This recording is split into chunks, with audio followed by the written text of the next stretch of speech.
राष्ट्र सर्वप्रथम, राष्ट्र सर्वप्रथम, राष्ट्र सर्वप्रथम, राष्ट्र सर्वप्रथम। दिल्ली में बारिश के कारण जलभराव से मुक्ति के लिए दिल्ली सरकार की कार्य योजना पर आप मंत्री आतिशी व सौरभ भारद्वाज ने प्रेस वार्ता की। इस दौरान मीडिया को संबोधित करते हुए सौरभ भारद्वाज ने कहा कि सरकार राष्ट्रीय राजधानी में जलभराव की स्थिति पर नजर रखने के लिए एक नियंत्रण कक्ष स्थापित करेगी जो 24 घंटे काम करेगा।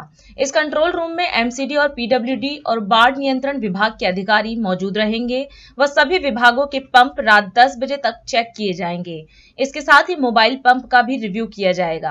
वहीं सभी विभाग क्विक रिस्पांस टीम का गठन करेंगे। आप मंत्री ने बताया कि ट्रैफिक पुलिस, स्थानीय पार्षदों और विधायकों को जहां जहां जल भराव की समस्या आई है उसकी लिस्ट देने को कहा गया है ताकि समय रहते समस्या का समाधान हो सके। ये जो 4 मिनिस्टर्स की चेयर में मीटिंग हुई, इसके अंदर कुछ डिसीजंस लिए गए हैं।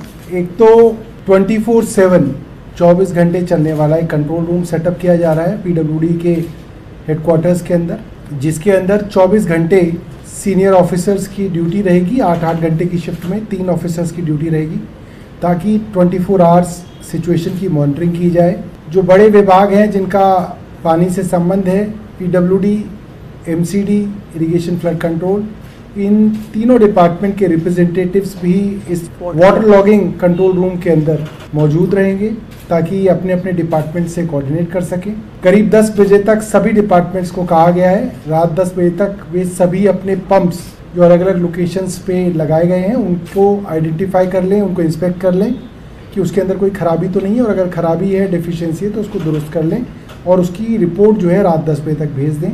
मोबाइल पंप्स बहुत सारे एरियाज़ के अंदर एमसीडी और पीडब्ल्यूडी द्वारा लगाए गए थे। जितनी बारिश की आशंका थी उससे ज़्यादा बारिश आई।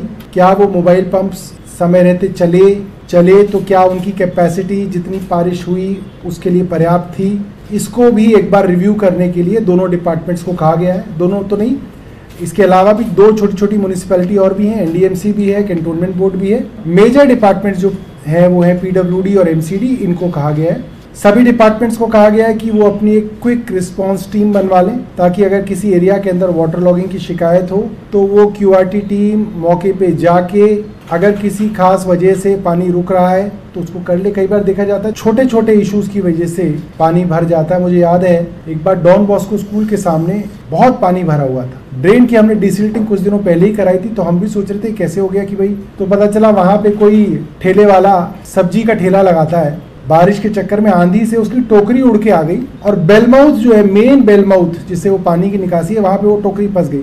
अब क्योंकि टोकरी फंस गई तो छोटे मोटे पत्ते वत्ते जो है वो उस टोकरी के अंदर जमा होके वो बिल्कुल उसको वाटर टाइट कर देते हैं और उसकी वजह से तो इस तरीके की अगर क्विक रिस्पांस टीम होगी तो तुरंत उस मौके पे जाके वो देख सकते हैं कि अगर किसी इस तरीके के इंटरवेंशन से पानी निकल सकता है तो उसको करने के लिए सभी डिपार्टमेंट्स क्यूआरटी टीम बना रहे हैं, क्विक रिस्पांस टीम बना रहे हैं। ट्रैफिक पुलिस को कहा गया है और हमने एरिया रिप्रेजेंटेटिव्स, एमएलएस, काउंसलर्स को कहा है कि वे अपने अपने तरफ से लिस्ट दे दें कि उनके इलाकों में कौन कौन से वल्नरेबल एरियाज हैं जहां पे वाटर लॉगिंग देखी गई, और चीफ सेक्रेटरी को कहा गया है कि वो उन सब एरियाज जहां की भी लिस्ट आती है उसको सभी डिपार्टमेंट्स के साथ बैठ के एक बार रिव्यू कर लें, अगर किसी चीज की जरूरत है तो उसकी डायरेक्शंस दे दें। इसके अलावा बहुत सारे एरियाज हैं जहां पे वाटर लॉगिंग की शिकायत इसलिए है क्योंकि इंटर डिपार्टमेंट इश्यूज हैं, 2-3 डिपार्टमेंट्स के इंटरकनेक्टेड मामले हैं। इरिगेशन फ्लड है कहीं पे एमसीडी और पीडब्ल्यूडी है, कहीं पे डीडीए और पीडब्ल्यूडी है, तो उस तब तरीके के पॉइंट्स की भी लिस्ट आइडेंटिफाई करने के लिए कहा गया है, लिस्ट को बनाने के लिए कहा गया और कहा गया है कि इसको कांस्टेंट मॉनिटरिंग की जाएगी, एक्टिवली इसको मॉनिटर किया जाएगा कि ऐसी कोई दिक्कत ना हो।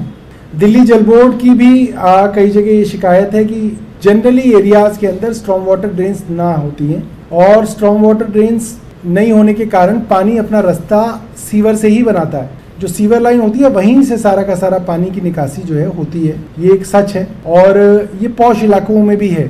ऐसा नहीं है कि ये सिर्फ अनऑथराइज्ड एरियाज के अंदर है, बड़े बड़े पॉश इलाकों में भी ड्रेन्स जो हैं अलग अलग कारणों से ढकी जा चुकी हैं, यूज में नहीं है और पानी की निकासी सीवर लाइन से होती है। तो सीवर लाइन चोक होने का खतरा भी इस वक्त बना रहता है क्योंकि सारी एरिया की मिट्टी और सिल्ट जो है वो जाके सीवर में जमा होती है। तो इसके लिए दिल्ली जल बोर्ड को कहा गया है कि वो तुरंत 11 अलग अलग डिविजन्स के लिए, जोन्स के लिए, सब जगहों के लिए एक एक रिसाइकलर मशीन ले ले। एक बड़ी मशीन होती है जिससे अगर कोई सीवर ब्लॉकेज होती है, बड़े लेवल की ब्लॉकेज होती है, तो उससे रिमूव की जा सकती है, उसके लिए कहा गया है। इसके अलावा सीवर डिपार्टमेंट को ये भी कहा गया है जल बोर्ड को कि सीवर क्लीनिंग के लिए कॉन्ट्रैक्चुअल लेबर का इंतजाम वो कर ले, क्योंकि कई जगह हमने देखा कि मैनुअल इंटरवेंशन से भी जो है सीवर की खोलने के अंदर मदद मिल जाती है। तो बिना सीवर में उतरे बाहर से इंटरवेंशन करके अगर सीवर खोले जा सकते हैं तो वहाँ के लिए मैनुअल लेबर के लिए भी कहा गया है। इसके अलावा पीडब्ल्यूडी ने जो एक कॉमन कंट्रोल रूम सेटअप किया है, उसका नंबर मैं आप लोगों को देना चाहता हूं और आपके माध्यम से आप जनता तक भी पहुंचाइएगा। एक तो नंबर है इसका 1800110093। मैं रिपीट करूंगा 1800110093। ये फ़ोन नंबर है, इस पे आप इतला दे सकते हैं। अगर कहीं पे वाटर लॉगिंग है या कोई इससे संबंधित इशू है तो आप इस पे इतला दे सकते हैं। दूसरा है व्हाट्सएप चैट बॉक्स, जिसमें आप व्हाट्सएप से मैसेज करके अपनी जानकारी दे सकते हैं, इंटरैक्ट कर सकते हैं। व्हाट्सएप चैटबॉट का मैं नंबर आपको बता दूं 8130188222 8130188222। ये नंबर जो है, आप लोगों से गुजारिश रही कि आप लोग भी अपने टीवी चैनल्स और अखबारों के माध्यम से लोगों तक पहुंचाएं।